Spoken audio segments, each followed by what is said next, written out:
Shut up and drive. I know many people who enjoy driving for driving's sake.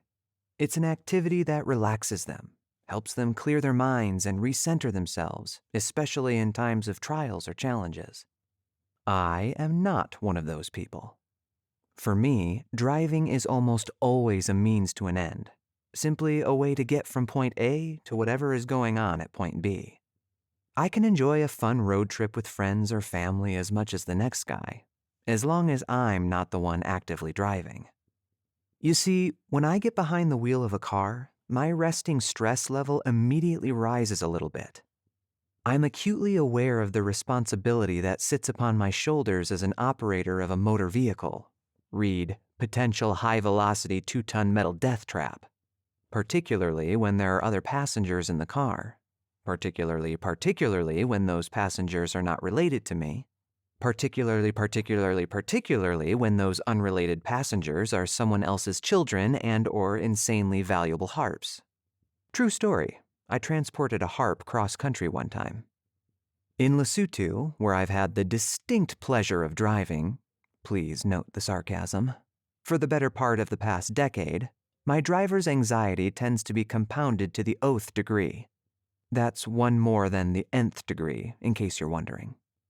Streets are narrower, the quote-unquote rules of the road are mere suggestions at best, potholes that drop to the depths of the Earth's core are abundant, and taxis, here called 4+1s, piloted by individuals who more often than not possess a license of questionable legality, zip through traffic without a care in the world for anything but preserving every precious tenth of a second possible. They say life is a highway, but I most certainly do not want to drive it all night long. On a recent drive to the nonprofit organization I work with here in Lesotho, a 2-hour trip one way, I generally work remotely, it occurred to me that life as an entrepreneur, at least in my limited experience, can often feel similar to my struggles with driving. Stay the course. How many of you have ever developed a headache from driving directly into the sunlight for a prolonged period of time? I know I have. It's kind of the worst. Honestly, I'd rather drive in pouring rain with the windshield wipers going like an old school acquaintance who thought we were best friends waving at me from across a busy street only to find out he was desperately trying to warn me I'm about to be mauled by a radioactive praying mantis the size of a crane. I know. Crazy.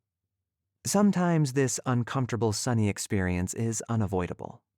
Maybe you forgot your sunglasses, or perhaps those beams of light are so powerful your sunglasses are just there to make you look cool. Either way, the road you're on is the one you need to take, and you've got to squint and focus so you stay safely in your lane and don't cause an accident. Slowly but surely, that strain turns into a steady throbbing behind your tired eyes. As a voiceover artist, I've discovered there are certain tasks that aren't exactly fun, but they are important and necessary, specifically on the business side of things.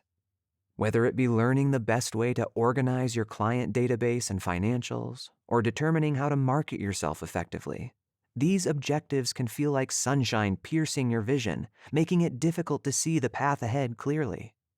Of course, I'd rather be performing voiceover and recording audio for a project, but that cannot happen if I don't take the time to cultivate these other areas of my business that don't capture my interest quite as much. Turning the car around to avoid the sun only results in my getting further away from where I want to be.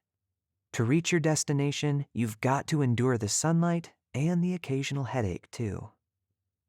Constant vigilance. I've mentioned potholes already, but they're worth bringing up again. Seriously, if you ever find yourself driving in southern Africa, just prepare yourself and always have a spare tire. Some of those suckers are massive. Not only can they delay your progress, but if you're not careful, they can also do serious damage to your vehicle. When I drive here, I have to channel my inner Mad-Eye Moody and practice constant vigilance.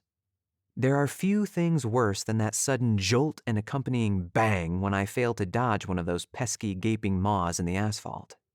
Will I be lucky and get to keep on cruising? Or am I going to have to pull over and assess the damage? Similarly, in voiceover, I've learned, and continue learning, that there are all sorts of things you must be on the lookout for and avoid at all costs. Lowball gigs, scammers ready to take advantage of you, tricky wordsmithing in a contract.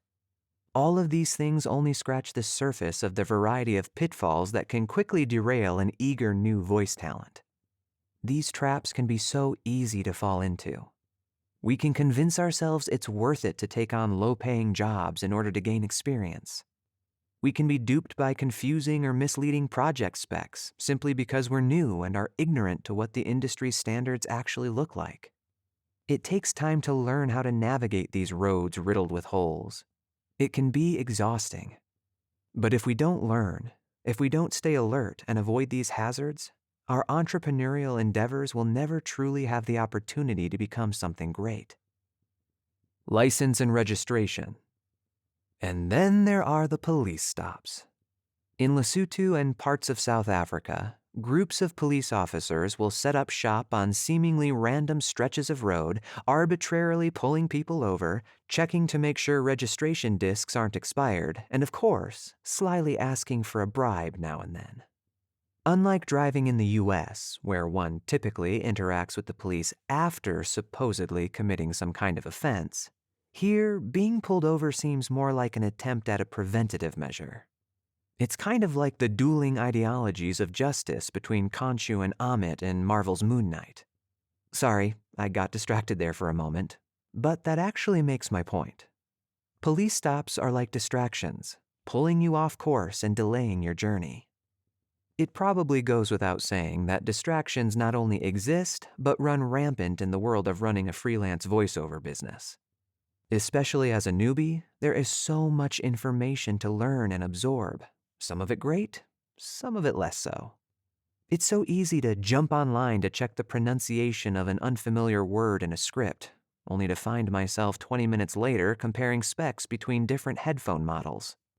And be honest, how often do you go to follow up with a prospective client on LinkedIn and end up scrolling and loving or celebrating other people's posts far longer than you should? It happens to the best of us. Distractions are everywhere. Generally, they do little more than suck up some of our time, but time is one of, if not the, most valuable commodities we have. One police stop doesn't throw my schedule off too much, but when I get pulled over 3 or 4 or 5 times on a single trip, that starts to eat into my productivity. Nothing to it but to do it.